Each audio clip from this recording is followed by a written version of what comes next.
बिस्मिल्लाहिर्रहमानिर्रहीम। अस्सलामुअलैकुम dear viewers, आपके favourite informative channel marital life problem से आपकी खिदमत में हाजिर हैं। हमारा आज का मौजू व गुफ्तगू बच्चों की तरबियत है। औरतों की एक बहुत अहम जिम्मेदारी बच्चों की तालीम और तरबियत भी है। इस सिलसिले में माँ बाप दोनों की जिम्मेदारी होती है, लेकिन इस जिम्मेदारी का ज्यादा बोझ माँ के कंधों पर होता है, क्योंकि वही हर वक्त बच्चों की देखभाल और हिफाजत कर सकती है। अगर माएँ एक माँ के मुकद्दस और अहम फराइज से पूरी तरह वाकिफ हों तो समाज के इन नौनिहालों की सही तरीके से परवरिश और तालीम और तरबियत की जा सकती है और एक मुआशरे की आम हालत बल्कि दुनिया की पूरी तरह काया क्लिप कर सकती है। इस बिना पर बिला खिलाफ तरदीद कहा जा सकता है कि मुआशरे की तरक्की और पसमानदगी का दारो मदार खवातीन पर होता है। यही वजह है क्या हुजूर सल्लल्लाहु अलैहि वसल्लम का फरमान है कि माँ के पांव तले जन्नत है। वो बच्चे जो आज घर के छोटे से माहौल में तालीम और तरबियत पाते हैं, कल समाज की जिम्मेदार औरत और मर्द बनेंगे।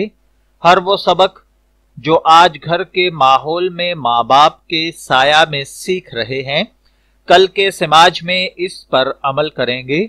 अगर खानदानों की इस्लाह होगी तो मुआशरे की भी यकीनन इस्लाह हो जाएगी, क्योंकि मुआशरा इन ही खानदानों से तश्कील पाता है। अगर आज के बच्चे बदमिजाज, झगड़ालू, जालिम, चापलूस, दरोगो, बद अखलाक, कोताह फिक्र, बेइरादा, नादान, डरपोक, शर्मीले, खुदगर्ज, ज़रपरस्त, लाउबाली और जबरिया माहौल में परवरिश पाएंगे तो कल बड़े होकर इन्हीं बुरी सिफात में मुब्तला होकर बुरे मुआशरे की तश्कील करेंगे। अगर आज आपसे खुशामद और चापलूसी करके कोई चीजें लेंगे तो कल जालिमों की भी खुशामद करेंगे।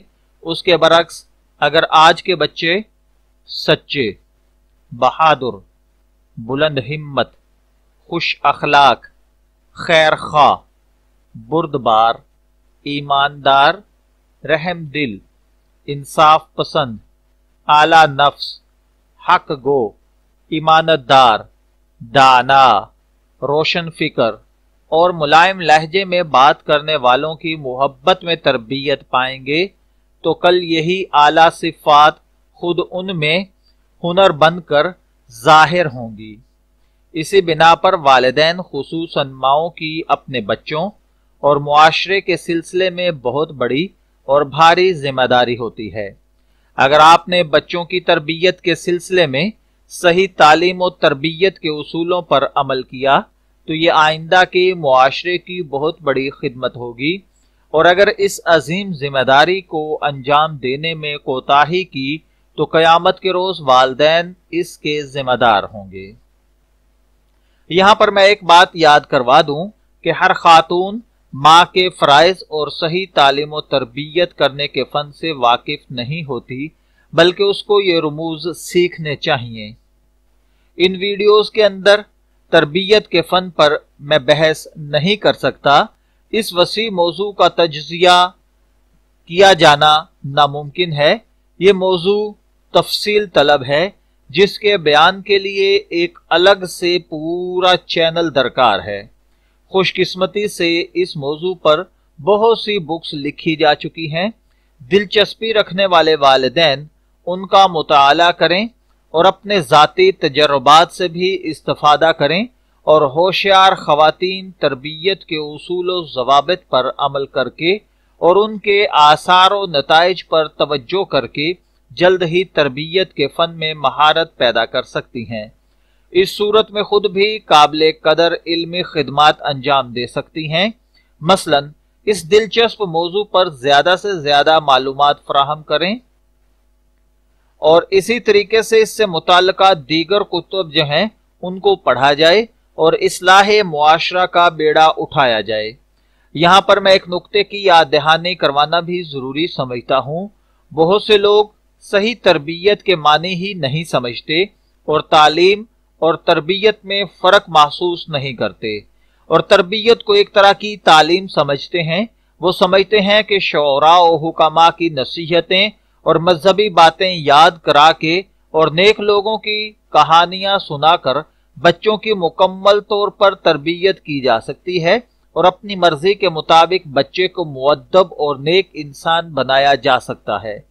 مثلا ان کے خیال میں دروغ گوئی کی مذمت میں کوئی روایت اور قرآنی آیات بچے کو سکھا دیں، راست گوئی کی فضیلت میں چند حدیثیں زبانی یاد کرا دیں اور بچے نے انہیں زبانی یاد کر کے لوگوں کے سامنے سنا کر علم حاصل کر لیا یا انعام حاصل کر لیا یا داد وصول کر لی تو گویا وہ راست گو بن گیا۔